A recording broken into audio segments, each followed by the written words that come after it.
Welcome to footballgameplan.com, where football makes sense. I'm Emery Hunt, the czar of the playbook. Bring you our NFL Week 14 preview presented by Do You Music between the Oakland Raiders and the New York Jets. Now let's take a look at some keys to victory for both teams, starting with the Raiders. The Oakland Raiders have to be able to continue to force 3 and outs versus this Jets offense. And on third down, I think they can get creative up front, zone blitzing the Jets while still keeping 2 safeties deep on the back end. I'll show you how they can get this done. See what we have here? We pinched our nose tackles, our defense tackles inside. But what we're going to do, we're going to zone blitz with this guy here. We're dropping him back in coverage. So you have your 2 safeties deep, playing their deep half. So that means your corners are getting aggressive, playing cover 2. They're responsible for the out. So now you're going to have 5 underneath defenders with 2 guys deep on the back end. And we're going to get creative up front. So on the outside, what we're going to do here, we're going to have this backer drop back into his curl responsibility because you have the cornerback playing the out. Now we have this Mike backer. We're shooting him right down this B gap. Boom. That's the blitzer. That's the guy that's going to try to influence Geno Smith to make a quick throw. Now we're going to have the defensive tackle get a punch and drop into the hook zone. So now you're having your hook zone covered. You also have your curl covered, and you have your out covered. We have the defensive end playing contained blitz going up the field right here. We're going to have this defensive tackle push that inside A gap right there, trying to get the double team for the center and the guard. Why? Because we're dropping this linebacker in the hook to curl. He's reading hook to curl zone, and we're also sending defensive end on the outside. So you're sending 4 guys, 1, 2, 3, 4, the backer, and you're dropping the defensive tackle in the hook area. You're dropping your linebacker in your curl area, and you have your weak side linebacker playing hook to curl, and you still have your cover 2. So that's how they can get pressure up front against Geno Smith, but also dropping back 5 guys in the coverage. 1, 2, 3, 4, 5.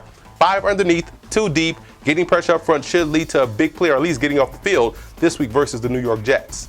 The New York Jets in the red zone have to come away with touchdowns, and one way they can do that is by giving Geno Smith 3 reads in one play, or 3 options in one play, using the screen as your base play, but sending 2 other receivers out in the route, depending on the coverage, could generate a big play for the Jets. I'll show you what we have right here. We're going to run the swing screen for the back. That's the main play. So obviously you want your tight end or whomever is going to be lined up in the slot to try to crack back on the Mike backer. You're also going to try to run this guy off as well. But really what it is 3 plays in one. We're going to fan protect, try to influence the defensive end up the field as well as the defensive tackle to either dump the quick screen to the running back. That's a big play waiting to happen if everything goes accordingly. Now, where the other plays come into play is right here. If this Mike linebacker is playing man, then you're going to see this guy right here, and this backer takes away the swing. What you're going to see is this linebacker continue to run across the field, and that's your built-in crosser. If he sees the Mike playing zone, he's going to settle down right here. If he sees the safety going out to try to get over top this streak right here, he's going to work the middle of the field. So he has a 3-way go. He can keep running on versus man, settle down versus zone. If he notices the safety try to get over top that fly route over here, he's going to take it over to the middle of the field. So now that's the second read for Geno Smith.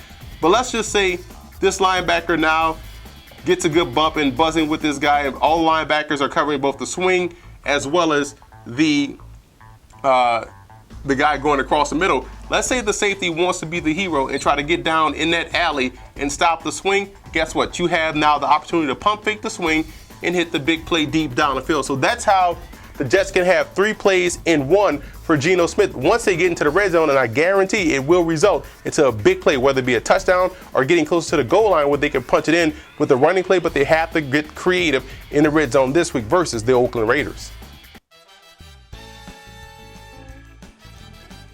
Now here are some in-game adjustments that you want to watch out for in this ball game for the Raiders. Tyron Jones is running. How much of an impact he can have in this ball game running the football, that's his natural position. So I'm interested to see what he can do, not only running the ball, but also catching the ball out of the backfield.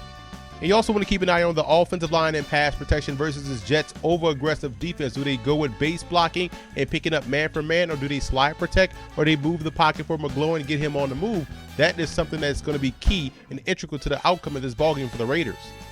And on defense, will they go with mostly a single high look or 2 deep safety look because of the fact that they can trust their corners on the jet wide receivers? That's another key element defensively that can help the Raiders be victorious versus the Jets. Now for the Jets in this ball game, you want to keep an eye on how they take advantage of Charles Woodson's over-aggressiveness in coverage. Here's a guy that tends to guess a lot, and his guessing has led to a future Hall of Fame career, but there are some opportunities out there for big plays in the passing game if they can find unique ways to take advantage.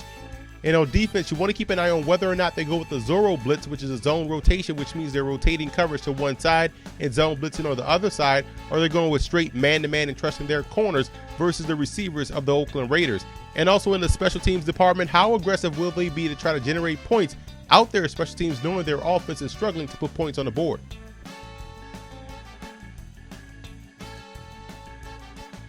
Now here are some coaching points for both teams in this ball game. For the Raiders, Matt McGloin has to be decisive but not predetermined. A lot of times he predetermines his throws before the snap, and that could cause bad passes or interceptions. He has to be decisive without being predetermined. And on defense, you have to be able to get off the field.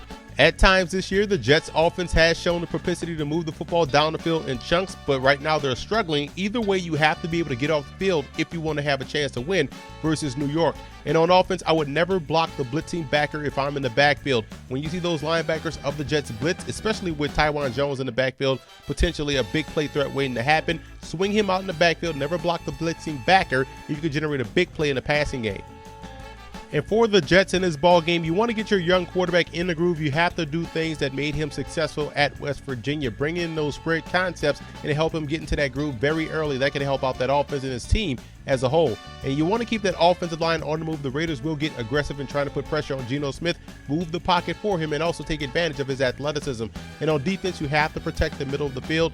Matt McGloin is a guy that wants to attack over the middle of the field. Protect the middle. You essentially take away a lot of what he wants to do in the passing game.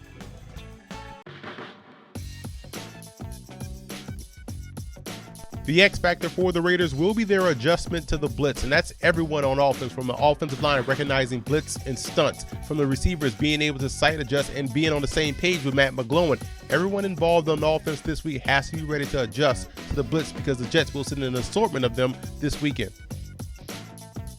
The X factor for the Jets will be their offensive coordinator, Marty Mornhinweg, and what he can do this week to dial up a very good game plan to, one, get Geno Smith into a groove very early, and two, be able to defeat the pressure of the Oakland Raiders.